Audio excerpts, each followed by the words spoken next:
Bravo! You're the champions of the NFC East. Let me wipe my tears away, Max, because, I mean, this is just so touching. I can't believe, I'm getting emotional right now. We're the real champions of the NFC East. Shut the hell up. Just stop it. No wonder y'all are losers. This is why the Redskins are not winning, because of an attitude that's asinine like that. You running the NFC East, you ain't even in first place. You a game behind a team you've already lost to. These are the Redskins. That's their damn problem. Stephen A. Smith, folks, that was him yesterday responding to Chris Baker and Ricky Jean-Francois talking trash after the win against Philly. But Baker didn't limit the commentary to the Eagles and the cameras postgame. He also had some words for Stephen A. on Twitter. Can I read the tweet? Go ahead. Okay, at Stephen A. Smith. You better put some respect on her name. Always talking slick out your mouth. Professional smack talker. So we did reach out to the Redskins to ask if Chris Baker wanted to join us on the show. The team declined. What is your response? Well, there's a couple of things I'd like to respond to. First of all, I want to say to the idiots out there that actually take something like that. I'm not talking about the Redskins. I'm talking about the idiot trolls out there who actually take something like this. What do you think I'm going to do, get in a fight with Chris Baker? Or do you think I want to commit suicide? It's stupid. You know what I'm saying? We're talking sports. I'm having a good time. Chris Baker happens to be married to one of our dear friends. Yes. You understand what I'm saying? I mean, it's all love. It's no big. We're just talking sports, all right? Nothing but love for the brother. That's number one. Number two, you're right. I'm a professional smack talker. That's absolutely true. I'm also a professional journalist for 24 years who was elevated to a general sports columnist, one of the few African Americans in the history of this country to have achieved that goal, not to mention hosting my own national radio show, my own national television show. So you're right. I am a pro. This is my lane. So you are not on a football field, which means you have no chance whatsoever. My condolences to you ahead of time. Now let me get down to business as it pertains to these Redskins, okay? Chris Baker and the Washington Redskins. He doesn't understand. He doesn't get this, Max. Chris Baker, I owe you a debt of gratitude. I want to personally thank you for opening your mouth and having something to say. You know why? Because here's what you missed. Who do I hate more than anybody in the world? Cowboys fans? The Cowboys. And who's in their division?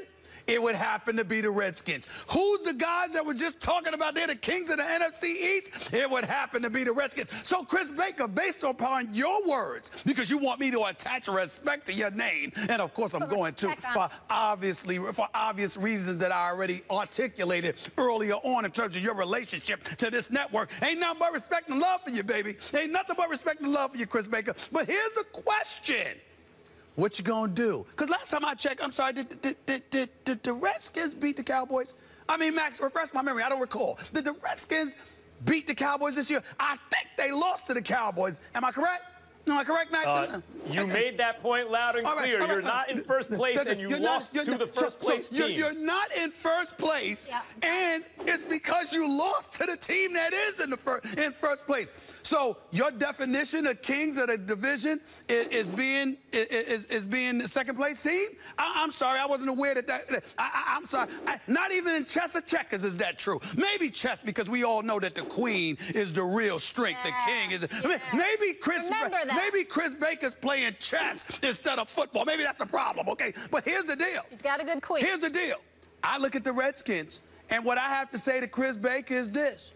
I get where you're coming from. I understand. You know, I'm looking at Matt Jones. He's running the football very, very effectively. Very impressive running back, averaging nearly 5 yards a carry. I'm looking at Robert Kelly and Chris Thompson, and what they could do. You got a running game. Even though Kirk Cousins has struggled because he's Kirk Cousins, he's still completing 65% of his passes. You do have Deshaun Jackson and Pierre Garçon in the last years of their deal. They're looking to get the football more. We know when Jordan Reed comes back, he could do some damage.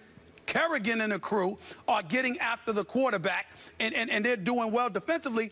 The way I look at this, Max, according to Chris Baker, you know, I'll stand corrected. I mean, we still got 10 games to go, but I will happily stand corrected, Chris, if you are, and the Redskins are, what you say you are, which is not the team that hasn't made the Super Bowl since 1991, by the way. Not that team that hasn't been in the Super Bowl in 25 years. Oh, no, you're special, okay? So since you're special, with the Dallas Cowboys playing football the way that they play, Max Kellerman, is it wrong, Mollywood, is it wrong for me, Max, to sit there and say, well, I expect the Redskins to step up and handle their business? After all, Chris Baker saying put respect to our name, right? Ain't that what he said?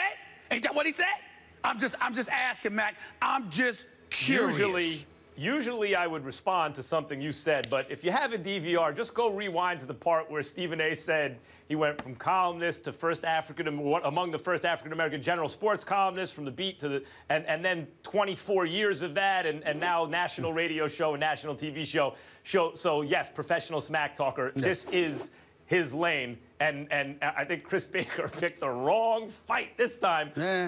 Stephen A., here's the thing. The Washington franchise, whose name I won't even use, is the worst franchise in the NFC East. That is the franchise you would least like to be a fan of the way they run their organization, starting with Dan Snyder. They haven't won a Super Bowl in a quarter century. They celebrate winning the NFC East 1 year. When they call out, it's not Dallas who's running it. Actually, at the moment it is. They are a game better than you because they beat you, and they're in first place in the division, as though that's the important thing, to win the division.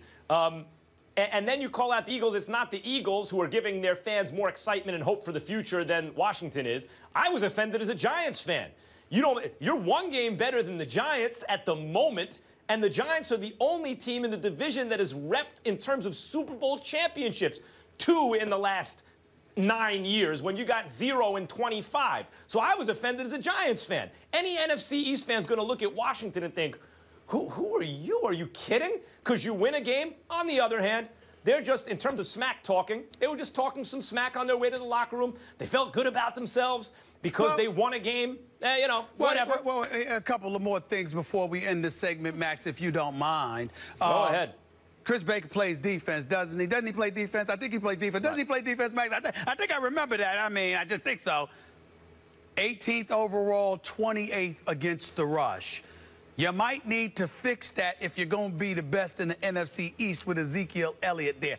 I'm just saying. And, oh, by the way, my man Tony Wiley is the communications voice for the Redskins. That's my brother right there. We've known each other for decades. That's my man, all right? The best in the business, by the way. And last but not least, pundits like Doc Walker and Brian Mitchell, these are professional smack talkers who also played, who, by the way, are the voices of the Redskins and have invited me on their radio show today to talk even more smack and validate what the hell I said yesterday. So to the nation's capital, I will be on ESPN Radio, 9:80 a.m. this afternoon after 3 o'clock.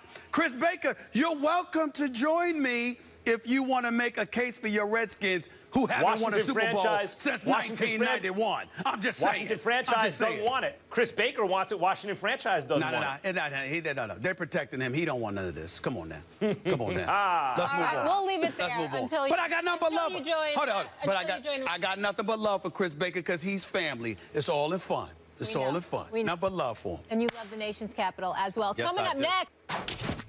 NBA.com released its annual survey of NBA GMs, where Karl Anthony Towns was voted as the player they would like to start their franchise with. Towns won Rookie of the Year last season after averaging 18 points and 11 rebounds per game with the Timberwolves. So Towns finished with 48% of the vote, with Kevin Durant finishing second with 20%, LeBron James finishing third with 17%, and last year's winner of this vote, Anthony Davis, was just listed as receiving some votes. Stephen A., did they get it right, Karl Anthony Towns? No, they did not. And I love Karl Anthony Towns. He's a beautiful player, beautiful person, incredibly bright future. But the game has changed. And I understand why anybody would look at Karl Anthony Towns and consider, because he's not just an inside back-to-the-back player.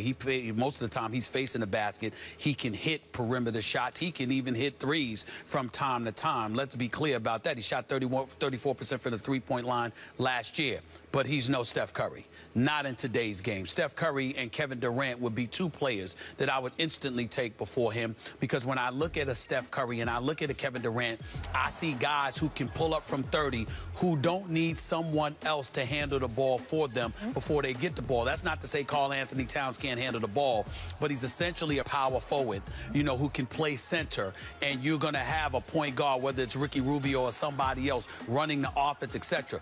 Steph Curry is the first person that I would go to because he shot 50% from the field, 45% from three-point range. He handles the ball a lot of the time because he's the point guard on the Golden State Warrior, and he is the greatest marksman I have ever seen in the history of basketball.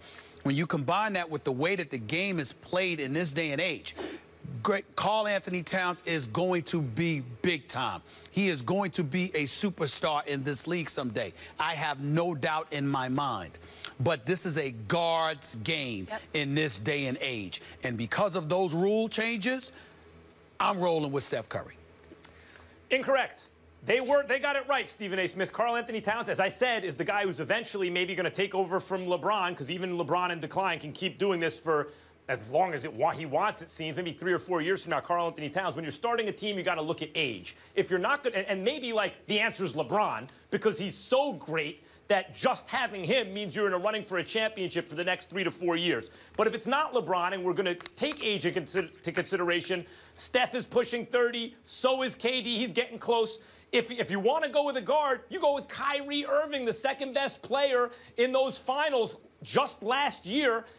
And he's 24 years old. So Kyrie would be the choice at guard if you don't want Karl Anthony Towns. If you don't want Karl Anthony Towns, then you go with Anthony Davis, although his injury history gives me pause. And I'll give you another name. Kristaps Porzingis, who's 7'3" and only 21 years old, can take bigs off the dribble, can play with his back to the basket, can defend the perimeter, can defend the interior. You're speaking about potential. And can shoot. You're speaking about potential. Yes, of course. Hold on, calm down. This is basketball, baby. Hold on. The fact of the matter is you're speaking about potential. I'm not disputing that.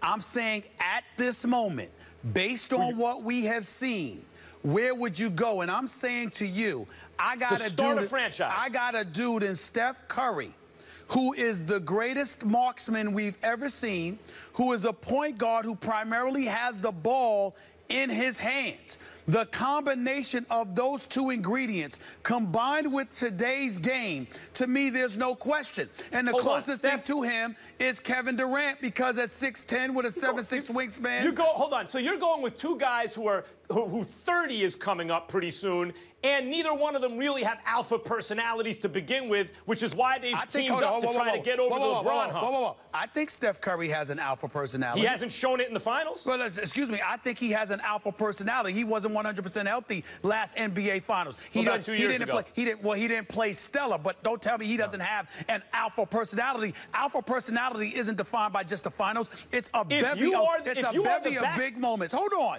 It's a bevy of big moments. Do you show up? There have been times when LeBron didn't show up. We're not going to deny that he's not an alpha personality now. And he evolved. If you are the back-to-back league MVP with back-to-back substandard finals appearances, what do you have to say about that? And you didn't neglected to mention the best thing about Steph, not just that he's a marksman, but he spaces the floor differently than everyone else. Yet another reason that helps me. Thank you.